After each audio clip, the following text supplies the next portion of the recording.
Normally हमारे पास ये सवाल आते हैं कि एक्यूज्ड ने या फिर किसी पर्सन ने हमें जो चेक दिया था वो जो चेक है वो बाउंस हो गया है।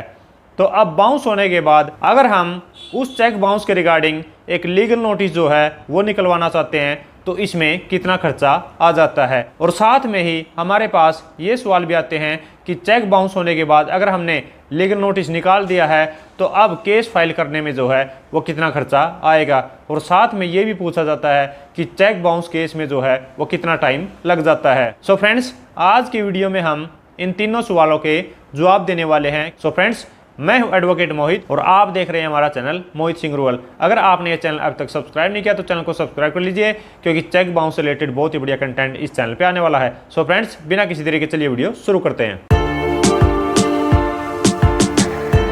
सो फ्रेंड्स, सबसे पहले मैं आपको बता दूं कि अगर आपको किसी ने भी चेक दिया है तो चेक अगर आप बैंक में प्रेजेंट करते हैं और प्रेजेंट करने के बाद जो है अगर वो चेक बाउंस हो जाता है तो अब यहाँ पर आपको विद इन ए मंथ एक लीगल नोटिस इशू करना होता है। और अगर आप विद इन ए मंथ जो है वो लीगल नोटिस इशू नहीं करते तो आपका जो चेक है वो बिल्कुल ही वेस्ट हो सकता है। तो यहाँ पर अगर आप एक लीगल नोटिस जो है एक वकील के द्वारा इशू करवाना चाहते हैं तो सबसे पहले हम जान लेते हैं कि उसका खर्चा जो है वो आपका कितना लग जाता है। तो इसके लिए मैं आपको बता दूं कि जो एक एडवोकेट है वो एक लीगल नोटिस को किसी भी स्टेनो से या फिर टाइपिस्ट से ड्राफ्ट करवाता है तो यहाँ पर आपके जो है वो ड्राफ्टिंग चार्जेस 200 से लेके 1000 रुपये तक लग सकते हैं। और अब यहाँ पर अगर वो जो लीगल नोटिस है वो ड्राफ्ट हो चुका है या फिर उसकी ड्राफ्टिंग जो है वो कंप्लीट हो चुकी है तो यहाँ पर उस लीगल नोटिस को जो है वो रजिस्टर्ड पोस्ट भी करवाना होता है या फिर स्पीड पोस्ट भी करवाना होता है, वो करवाना होता है एक्यूज्ड के एड्रेस पर। तो अब यहाँ पर जितनी भी पार्टी हैं या फिर जितने भी एक्यूज्ड के एड्रेस हैं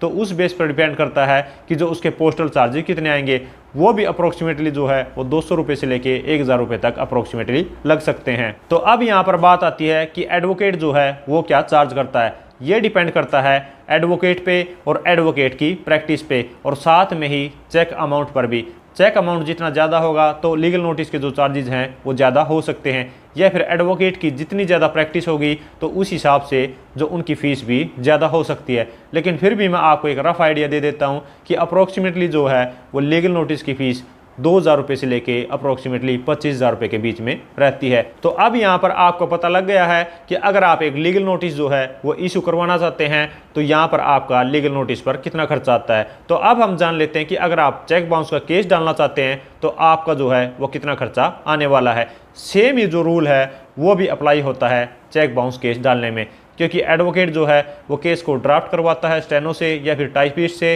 तो जितना लेंथी केस आपका होगा तो उस हिसाब से जो है वो स्टेनो या फिर जो टाइपिस्ट है वो चार्ज कर सकता है। और अगर आपकी यहाँ पर ड्राफ्टिंग कंप्लीट हो गई है तो उसके बाद जो आपकी कंप्लेंट पे स्टाम्प फीस लगेगी या फिर जो प्रोसेस फीस लगेगी या फिर जो वकालतनामा है उस पर स्टाम्प फीस लगेगी या फिर जो वकालतनामा पे एडवोकेट वेलफेयर फंड की फ़ीस लगती है उसका भी अमाउंट जो है वो आपको पे करना होता है। और इसके अलावा भी जो भी आपके केस के रिगार्डिंग फ़ोटोकॉपी हैं या फिर उसके जो कंप्लीट सेट करवाने पड़ते हैं या फिर जो अटेस्टेशन है उसके भी चार्जेस आपको जो है वो पे करने होते हैं। लेकिन इसका भी मैं आपको रफ आइडिया दे देता हूँ कि अगर आप केस तैयार करवाते हैं तो एक चेक बाउंस का केस तैयार होने में अप्रोक्सीमेटली 2000 रुपये से 3000 रुपये तक आपके लग सकते हैं। तो अब हम बात कर लेते हैं कि जो एडवोकेट है वो चेक बाउंस केस में कितनी फ़ीस चार्ज करते हैं। ये फ़ीस जो है कोई भी फिक्स नहीं होती, ये भी डिपेंड करता है उस एडवोकेट पे या फिर उस एडवोकेट की जितनी प्रैक्टिस है उस हिसाब से, या फिर आपका जो केस अमाउंट है चेक अमाउंट है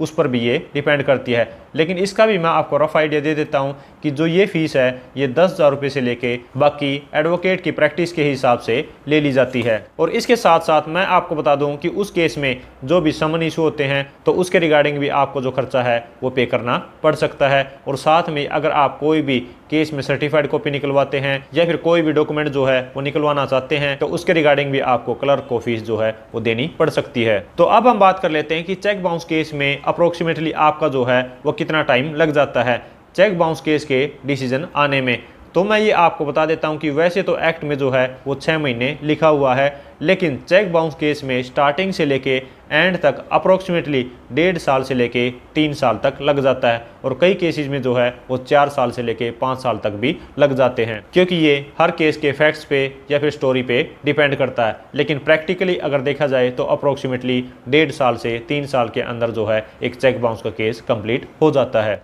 और उसका डिसीजन आ जाता है। सो फ्रेंड्स, आशा करता हूं कि आप लोगों को पता लग गया होगा कि अगर आपका चेक जो है वो बाउंस हो जाता है तो लीगल नोटिस निकलवाने में कितना खर्चा आता है, या फिर चेक बाउंस केस फाइल करने में कितना खर्चा आता है, वकील की क्या फीस रहती है, और चेक बाउंस केस को फाइल करने के बाद उसका फाइनल डिसीजन आने में कितना टाइम लग जाता है। सो फ्रेंड्स, अगर ये वीडियो आपको अच्छी लगी है तो लाइक कीजिए, शेयर कीजिए, और अगर आपने ये चैनल अब तक सब्सक्राइब नहीं किया तो चैनल को सब्सक्राइब कर लीजिए, क्योंकि चेक से रिलेटेड बहुत ही बढ़िया कंटेंट इस चैनल पे आने वाला है। सो फ्रेंड्स, इस वीडियो में इतना ही, मिलते नए वीडियो में नए किसी लीगल टॉपिक के साथ, तब तक के लिए thank you so much, bye bye.